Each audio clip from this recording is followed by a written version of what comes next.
চিঠিতে বলছে যে আব্বা মৌলানা ওবায়দুল ইসলাম জামালি বলেছে আপনার পর্দা করা ফরজ। আব্বা 2000 টাকা দাও, আমি বোরখা কিনবো, কিন্তু ওর ভিতরে নিয়াত কি ওর ভালোবাসার সাথে দেখা করবে। বুঝেন না?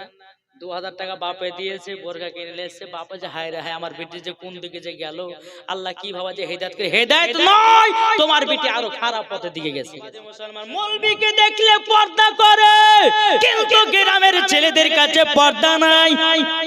ও মা খালা, তোমাদের কিছু কিছু মা বোনের আছে তারা দুনিয়াকে ধ্বংস করবে, আর কিছু কিছু মহিলা আছে তারা দুনিয়াকে জান্নাতি বানাবে। তুমি বলতেছো আমার মাজার ইঞ্চি 32 না 34, দেখিয়ে বেড়াচ্ছ যুবকদেরকে, তোমার জামাতে এমন টাইট পড়েছো, যুবক ছেলেদের মাথা খারাপ করতেছো। তুমি আপনার কিনা জিনিসের প্যান্ট পড়তেছো, যুবক ছেলেদের মাথা খারাপ। তোমরা যদি শরীরটা রাস্তা ঢেকে ঢেকে চলো, কোন যুবক আপনার কিনা ওই মহিলার দিকে খারাপ নজর তাকাতে পারবে না। একদিন তোমায় মরতে হবে, তুমি ভুলে যেও না, হবে মাটির বিছানা গো তোমার আসল ঠিকানা।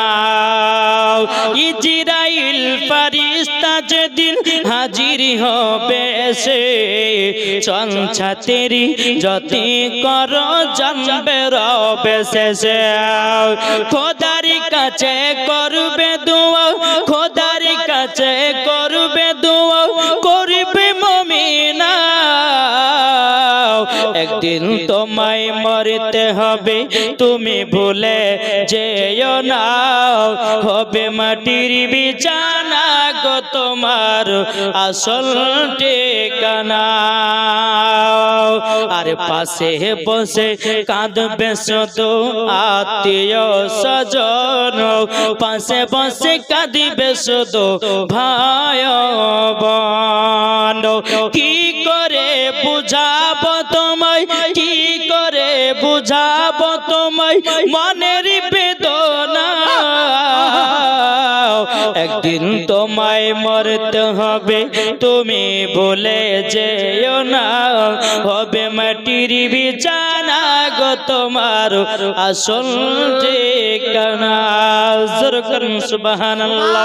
এ সোনা মানিকেরা, ও মা কালা শুনে যান, রাতের বেলা গো মা জননী, আপনাদেরকে বলতে চাই মা, আল্লাহ পাক আল্লাহ তাআলা বলতেছে, যারা খাতুন জান্নাতের মতো পর্দা করেছে, যারা হযরত রাবিয়া বসরি রাহমাতুল্লাহ আলাইহির মতো পর্দা করেছে, যারা হযরত বিবি রহিমার মতো পর্দা করেছে, মাগো মা জননী, ওই মহিলারা মরার পরে জান্নাতি জান্নাতি।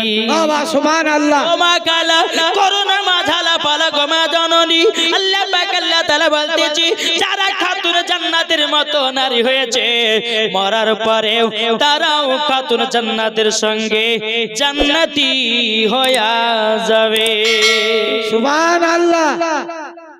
কি গো, জান্নাতে হবে না হবে না?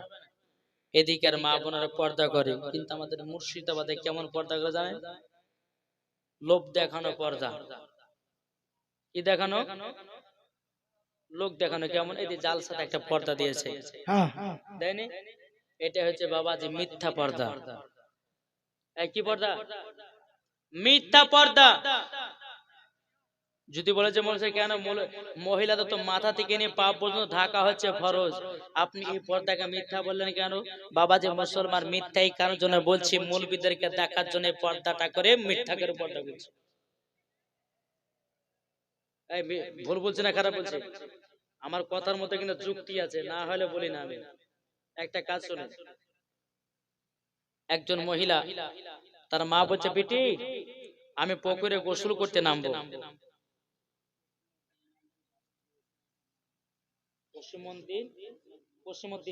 পশ্চিমউদ্দিন মন্ডল বাপের নামে, বাবা বেঁচে আছে, মা মারা গেছে। সুবহানাল্লাহ। এই জনম দুঃখিনী মায়ের জন্য কুসুমউদ্দিন মন্ডল দিয়েছে 1000 টাকা। নারে তাকবীর, নারে রিসালাত, মাসলাক আল হযরত কুসুমউদ্দিন মন্ডল দিয়েছে 1000 টাকা মায়ের জন্য। জোরে বলুন জিন্দাবাদ। আল্লাহ তাআলা মাকে জান্নাতি বানান আর কুসুমউদ্দিন মন্ডলকে জান্নাতি বানান। জোরে বলেন আমিন। আশরাফ আশরাফ মারা গেছে, তার জন্য দিয়েছে 500 টাকা। আল্লাহ তিনা দানকে কবুল করুন, আল্লাহ তিনাকে জান্নাতি বানান। জোরে বলো আল্লাহ আমিন। তো বাবা যে মুসলমান সোনা মানিকেরা, আমি বলতে চাইছিলাম যে এই পর্দাটা হচ্ছে মিথ্যা পর্দা, মিথ্যা পর্দা।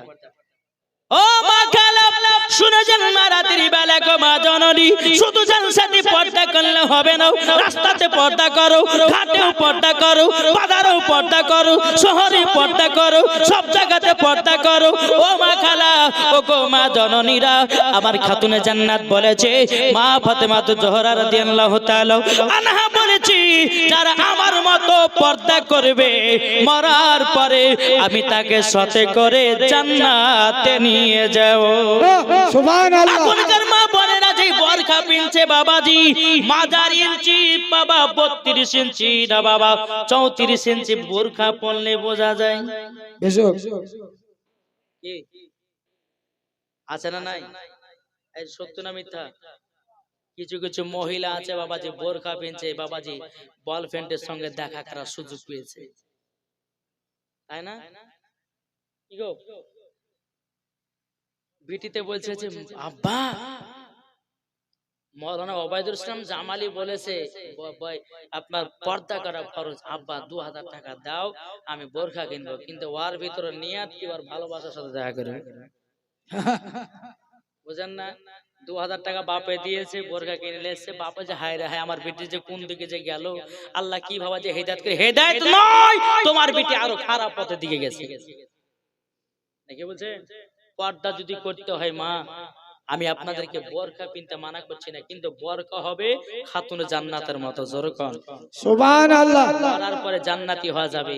এই যে বললাম একটু আগে যে এই পর্দাটা মিথ্যা, দেখেন বাবাজি, একজন মহিলা পুকুরে গোসল করতে নামছে, তার বেটিকে বলছে, বেটি উপরে তুই দাঁড়িয়ে থাক, কেউ যদি আসে আমাকে একটু গলা খেকারে দিস, গা হাত পায়ের কাপড় কেমন থাকবে না থাকবে একটু আমাকে খেকারে দিস। মা গেছে পুকুরে গোসল করতে, বেটি আছে উপরে দাঁড়িয়ে, বলে মা, বলে কি হলো? বলে ওই পাড়া আব্দুল করিম আসতেছে। ওটা আমাদের নিজস্ব লোক হয়, বাদ দে, ভয় করে না। আবার একটু পরে বলছে মা আর একজন আসছে, বলে কে? বলে আব্দুল সাত্তার। বলে ওটা আমাদের নিজের চাচা হয়, বাদ দে, ওর কথা বলেছি। আবার একটু পরে বলছে মা আর একজন আসছে, বলে কে? বলে মসজিদের ইমাম সাহেব। মসজিদের ইমাম সাহেব, এই দেখেন এরকম ভাবে নিয়ে আপনার মাথাতে আপনার এইরকম ভাবে আপনার ঘন্টা দিয়েছে, মানে হচ্ছে 4 পরিবার পীর, তাই না? আছে না নাই? বাবা যে মুসলমান মৌলবীকে দেখলে পর্দা করে, কিন্তু গ্রামের ছেলেদের কাছে পর্দা নাই।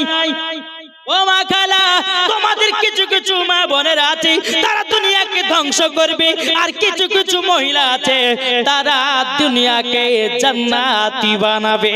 জোরে বলুন না সুবহানাল্লাহ। ও মা খালা শুনে যান, মা রাতের বেলা গো মা জননী, আমি হচ্ছে মাওলানা ওবায়দুল ইসলাম জামালি, বুকের পাটা থেকে বলতে চাই গো মা, যদি জান্নাতি হতে চান খাতুনে জান্নাতকে মহব্বত করুন, মরার পরে জান্নাতি হওয়া যাবে। সুবহানাল্লাহ। বাবা যে মুসলমান মিথ্যা পর্দা করো না, মুলবিদের সামনে পর্দা করো, কিন্তু মুলবির কাছে শুধু নয়, নিজের বড় ভাসুরের কাছেও পর্দা করো। আর তুমি বলতেছো আমার মাজার ইঞ্চি 32 না 34, দেখিয়ে বেড়াচ্ছ যুবকদেরকে, তোমার জামাতে এমন টাইট পড়েছো, যুবক ছেলেদের মাথা খারাপ করতেছো, তুমি আপনার কিনা জিনিসের প্যান পড়তেছো, যুবক ছেলেদের মাথা খারাপ করতেছো। এই মা খালা, তোমরা যদি শরীরটা রাস্তা ঢেকে ঢেকে চলো, কোন যুবক আপনার কিনা ওই মহিলার দিকে খারাপ নজর তাকাতে পারবে না। ও মা জননী, আমার আল্লাহ পাক আল্লাহ তাআলা বলেছি, কোন মহিলা যদি বোরখা পরে চেহারা ঢেকে যদি রাস্তা দিয়ে চলে, আল্লাহ পাক আল্লাহ তাআলা বলতেছে ওই মহিলাকে আমি জান্নাতি চেহারা দান করব। সুবহান নারায়ে তাকবীর, আল্লাহু আকবার, নারায়ে রিসালাত। ইয়া রাসূলুল্লাহ। বাবা জি মুসলমান ভাইরা, ওগো আমার সোনা মানিকেরাও, তাই বলতে চাই গো মা, ও মা কালা শুনে যান, মা রাতের বেলা গো মা জননীরাও, যদি নারী হতে হয় খাতুনে জান্নাতের মতো নারী হন গো মা। আমি মাওলানা ওবায়দুল ইসলাম বলে গেলাম, মরার পরে জান্নাতি হওয়া যাবে। ওগো মা কালাও শুনে যান, মা রাতের বেলায় বহু জায়গায় জালসা যাচ্ছি, কিন্তু যাওয়ার পরে বাবারে সমস্ত জায়গাতে গিয়ে মহিলারা কেঁদে কেঁদে বলছে হুজুর গো ওগো মাওলানা সাহেব আমার বেটা আমাকে এক মুঠো ভাত খেতে দেয় না, আমার বেটা আমার কথা শুনে না, তার বিবির কথা শুনে। এই যুবক তোমাদেরকে বলি আমার নবীজি বলেছি এক কিসিমের রব হলো মা বাপ। যারা মা বাবাকে ভালোবেসেছে তারা বাবাজি আল্লাহর ওলিকে পেয়ে গেছে, যারা আল্লাহর ওলিকে পেয়ে গেল তারা নবীকে পেয়ে গেল, যারা নবীকে পেয়ে যাবে বাবাজি তারা খোদা পেয়ে যাবে, যারা খোদা পেয়ে যাবে তাদের জন্য জান্নাত আছে। সুবহানাল্লাহ।